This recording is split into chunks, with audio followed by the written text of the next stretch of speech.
இந்த மாபெரும் வெற்றிக்கு காரணமான அன்பார்ந்த தமிழ்நாட்டு மக்களுக்கு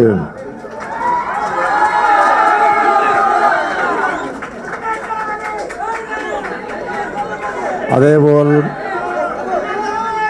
தலைவர் கலைஞர் அவர்களின் உயிரினும் உயிரான உடன்பிறப்புகளுக்கு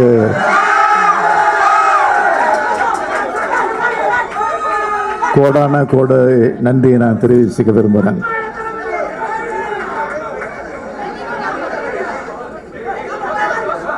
பாசிசத்தை வீழ்த்தி இந்தியாவை காப்போம் என்ற முழக்கத்தோட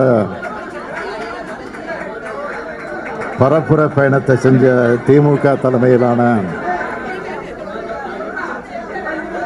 இந்தியா கூட்டணி கட்சி தலைவர்களுக்கும்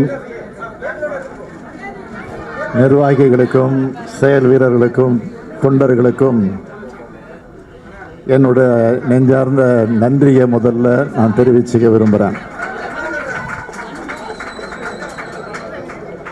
கடந்த நாடாளுமன்ற தேர்தலில் 39 தொகுதிகளில் வெற்றி பெற்றோம். இந்த நாடாளுமன்ற தேர்தலில் மீதம் இருந்த ஒரு தொகுதியும் சேர்த்து 40க்கு 40ஐயும்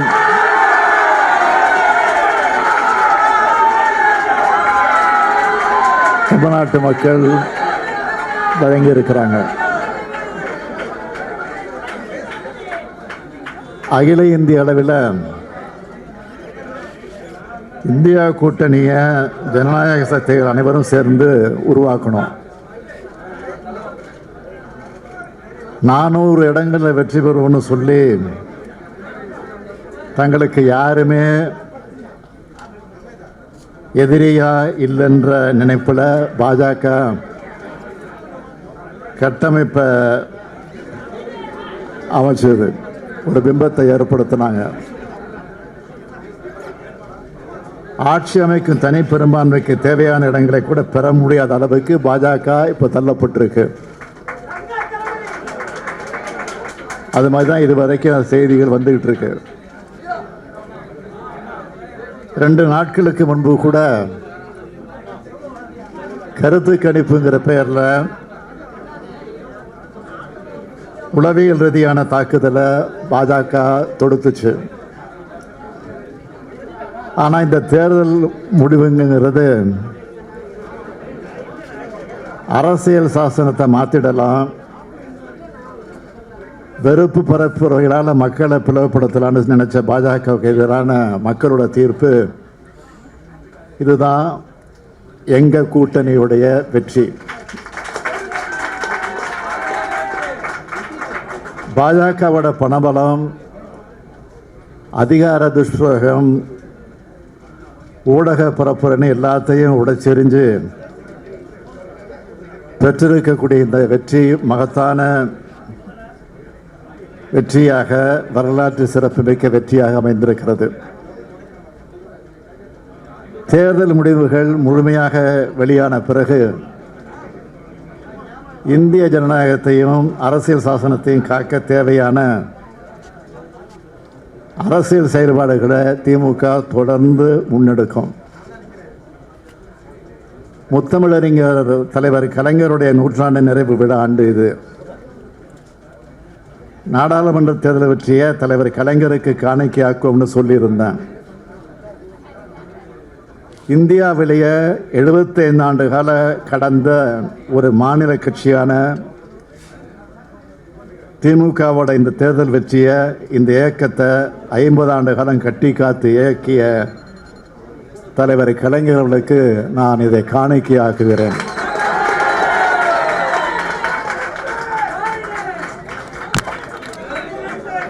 இதுதான் தற்போதைக்கு உங்களிடத்தில் நான் சொல்லக்கூடிய செய்தியாகும்.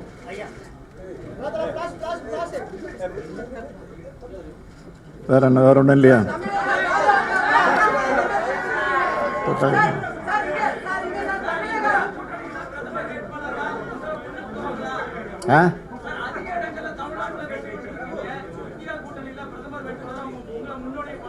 நான் ஏற்கனவே இதற்கு பல முறை பதில் சொல்லியிருக்கிறேன். கலைஞர் சொன்னதை தான் நான் திருப்பி திருப்பி சொல்லியிருக்கிறேன். என் உயரம் எனக்கு தெரியும்.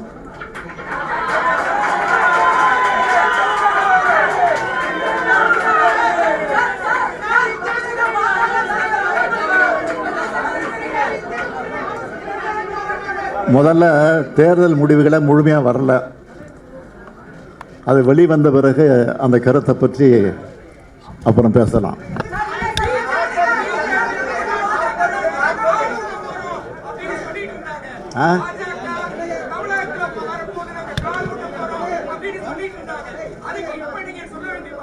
இதுங்க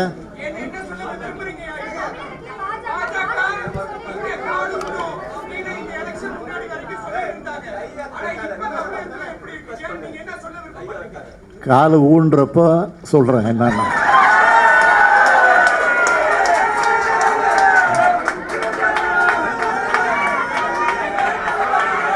தாமரை மலரும் மலரும் மலரும் மலரும்னாங்களா, எப்படி மலராம போச்சோ அது மாதிரி தான் ஆகும்.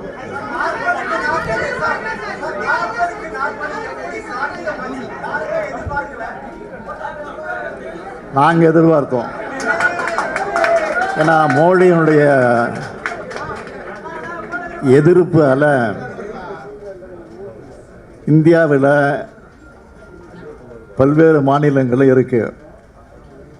அதே போல் இன்றைக்கு தமிழ்நாட்டில் முழு அளவிற்கு அவருடைய எதிர்ப்பு அல இருக்குங்கிறதுக்கு இது ஒரு எடுத்துக்காட்டு.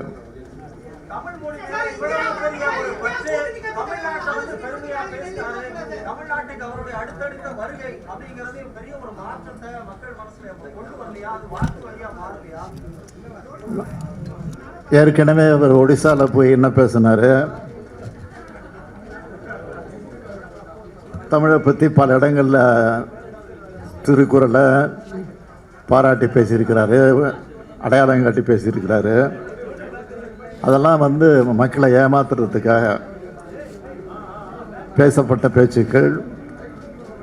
ஒடிசாவில் போய் அதே தமிழர்களை எந்த அளவுக்கு கேவலப்படுத்தினாருங்கிறது நாட்டு மக்களுக்கு தெரியும்.